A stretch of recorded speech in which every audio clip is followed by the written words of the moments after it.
بسم اللہ الرحمن الرحیم۔ اعوذ باللہ من الشیطان اللعین الرجیم، بسم اللہ الرحمن الرحیم۔ نحمده ونصلی علی رسولہ الکریم وآلہ الاطہار۔ عزیز طلاب اکرام، کتاب توضیح المسائل کے اسباق ہم مسلسل پڑھ رہے ہیں، جن اسباق میں سے آج ہم سبق نمبر 94 شروع کر رہے ہیں کہ جس کا عنوان ہے معاملہ سلف کے احکام۔ معاملہ سلف کے احکام ہم کافی پہلے بھی پڑھ کے آئے ہیں، چند درس اس کے حوالے سے ہم بیان کر چکے ہیں اور معاملہ سلف کی شرائط وغیرہ بھی ہم بیان کر چکے ہیں۔ آج معاملہ سلف کا تقریباً آخری درس،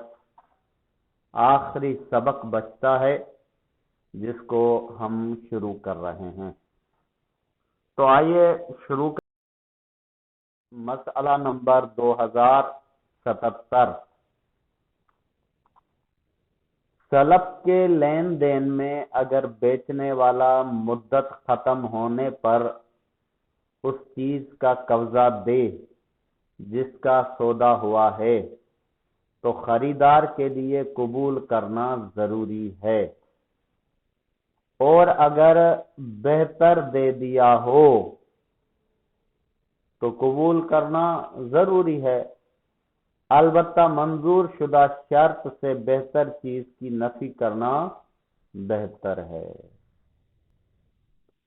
کہہ رہے ہیں کہ معاملہ سلف میں کیونکہ اس میں قیمت پہلے دی جاتی ہے اور وہ چیز یا اس کا عوض جو ہے وہ بعد میں دیا جاتا ہے،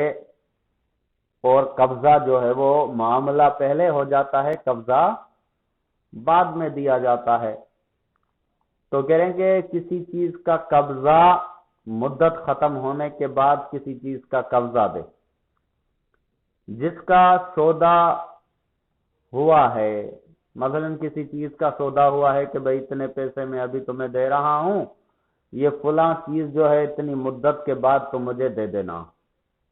اب وہ مدت ختم ہو گئی اور اس نے قبضہ دے دیا، جس چیز کا سودا ہوا تھا اس چیز کا قبضہ دے دیا، تو خریدار کے لیے قبول کرنا ضروری ہے۔ کہہ رہے ہیں کیونکہ سودا ہو چکا ہے تو اب خریدار کے لیے اس چیز کو قبول کرنا ضروری ہے، اور اگر بہتر دے دیا ہو تو قبول کرنا ضروری ہے۔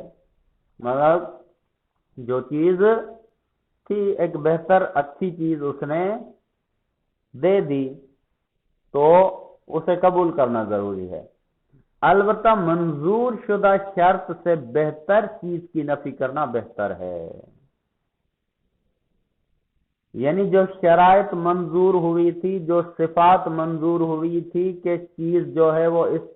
طرح کی ہونی چاہیے، اس قسم کی چیز، اس میں یہ خصوصیات ہونی چاہیے، اب جب وہ دے رہا ہے تو وہ اس سے کافی بہتر ہے۔ جو منظور شدہ شرط تھی اس سے کافی بہتر ہے، تو اب اس بہتر یعنی منظور شدہ شرط سے زیادہ بہتر ہونے کی وجہ سے نفی کرنا بہتر ہے، کہے کہ یہ چیز جو ہے وہ میں قبول نہیں کر سکتا، یہ میں چیز قبول نہیں کر سکتی۔ کیوں؟ اس وجہ سے کہ جو شرائط طے ہوئی تھی یہ اس سے بہتر، زیادہ بہتر ہے۔ جو صفات اور جو شرائط طے ہوئی تھی جو اس سے کم تھی، مجھے ایسی دو، ایسا بہتر ہے، البتہ قبول کر لے تو کوئی حرج نہیں ہے۔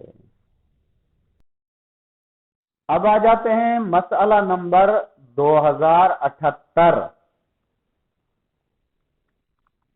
اگر بیچنے والا جو جنس دے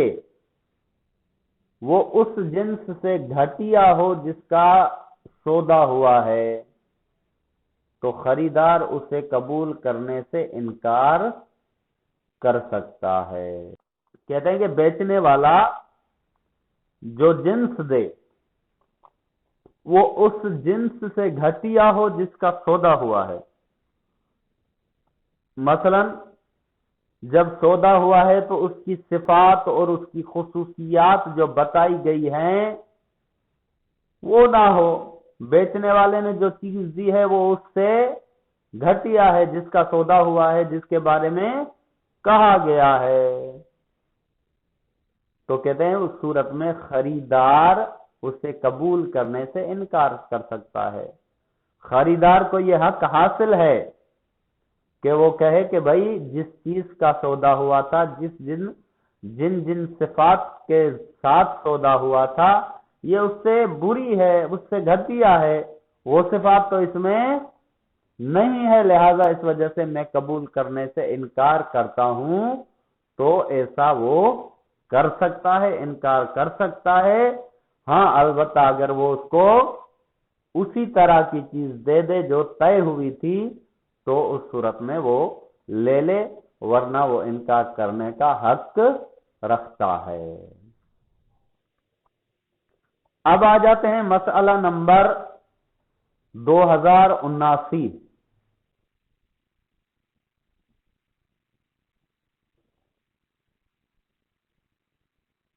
اگر بیچنے والا اس جنس کے بجائے جس کا سودا ہوا ہے کوئی دوسری جنس دے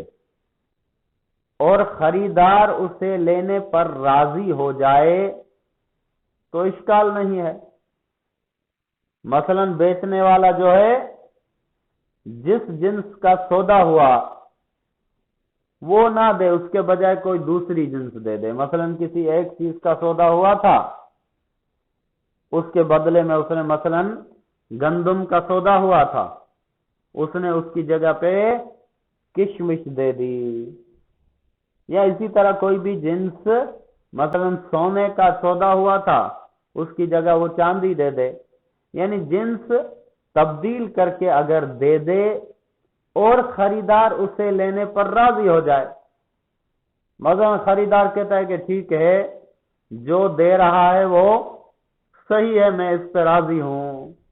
تو کہہ رہے ہیں کہ اس صورت میں کوئی اشکال نہیں ہے۔ یعنی جب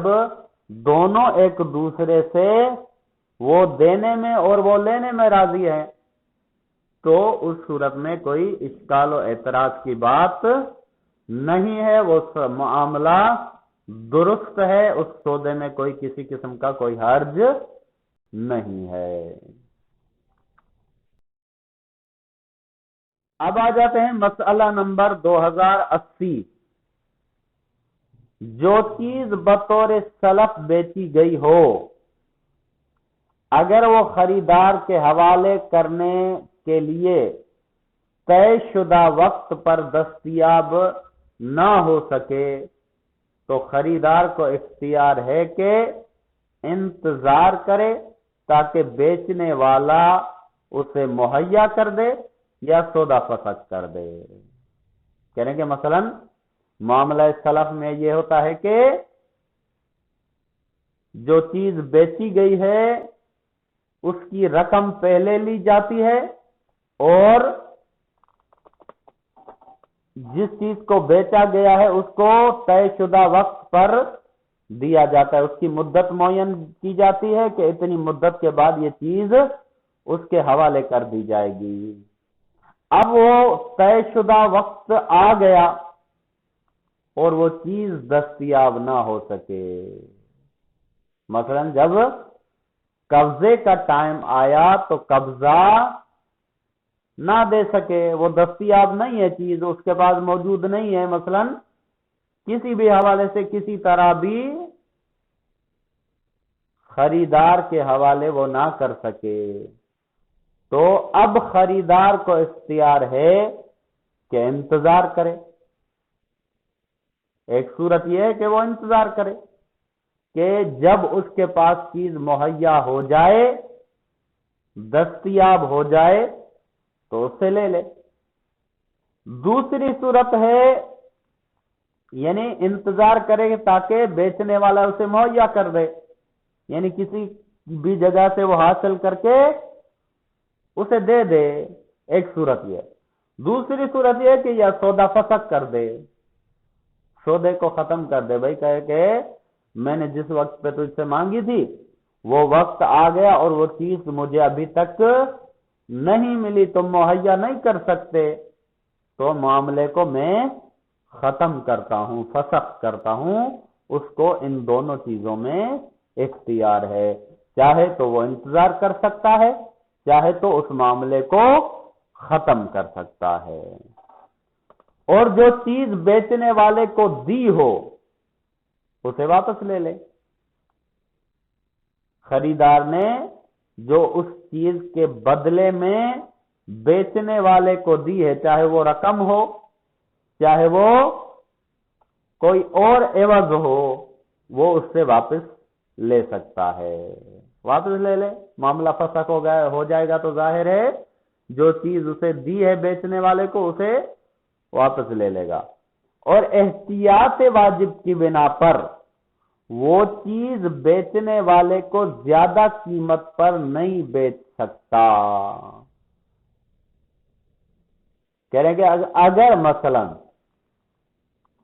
ایک صورت نکل آئے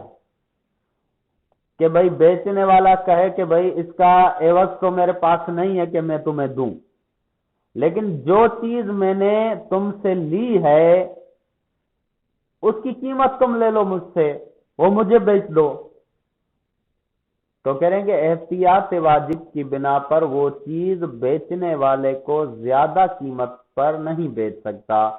پہلے جو ان کے درمیان طے ہوئی تھی قیمت اس کی کہ اتنا اس کا عوض یا اس کی قیمت یا کوئی چیز اس کے بدلے میں اتنی دے گا، اب اس سے زیادہ وہ قیمت پر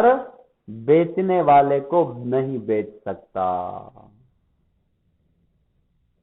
تو یعنی بیچنے والا جو تھا اس نے جو اس چیز کے بدلے میں لیا ہے وہ اگر وہ رکھنا چاہے، وہ اگر خریدنا چاہے تو اس کو جو قیمت پہلے طے ہوئی تھی اس سے زیادہ قیمت پر نہیں بیچ سکتا، اسی قیمت پر بیچ سکتا ہے، اس سے زیادہ قیمت پر نہیں بیچ سکتا۔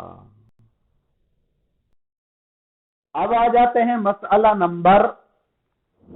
2081۔ اگر ایک شخص کوئی چیز بیچے اور معاہدہ کرے کہ کچھ مدت بعد وہ چیز خریدار کے حوالے کر دے گا اور اس کی قیمت بھی کچھ مدت بعد لے گا تو ایسا سودا باطل ہے۔ کہہ رہے ہیں کہ مثلا معاملہ سلف میں یہ ہوتا ہے کہ قیمت پہلے دے دی جاتی ہے اور چیز جو ہے وہ اس کا وقت معین کیا جاتا ہے کہ اتنے عرصے کے بعد وہ چیز جو ہے وہ دے دی جائے گی، لیکن یہاں پر کہہ رہے ہیں کہ ان کے درمیان سودا تو ہوا ہے لیکن معاہدہ یہ ہوا ہے کہ وہ خریدار چیز مثلا اتنی مدت کے بعد اس کے حوالے کرے گا اور اس کی قیمت بھی اتنے بعد عرصہ بعد لے گا، تو کہہ رہے ہیں کہ ایسا معاملہ، ایسا سودا یعنی جس میں نہ تو وہ چیز ادا کی جائے، نہ وہ چیز حوالے کی جائے، نہ اس چیز کی قیمت حوالے کی جائے، تو کہہ رہے ہیں کہ ایسا سودا، ایسا معاملہ جو ہے وہ درست نہیں ہے۔ کیوں؟ اس وجہ سے کہ معاملہ طے تب پاتا ہے کہ جب کوئی نہ کوئی چیز ایک دوسرے کے حوالے ہو، یا کم از کم اگر ایک دوسرے یعنی دونوں کی طرف سے حوالے نہیں ہوتا تو ایک طرف سے تو حوالے ہو، ورنہ معاملہ کس چیز کا؟ تو اس وجہ سے کہہ رہے ہیں کہ اگر وہ چیز جو ہے وہ بھی کچھ مدت کے بعد دی جائے اور اس کی قیمت بھی کچھ مدت کے بعد وہ سمجھے کہ میں لے لوں گا، تو ایسے قسم کا معاملہ جو ہے وہ درست نہیں ہے، ایسا سودا باطل ہے۔ وصلی اللہ علیہ وآلہ وسلم۔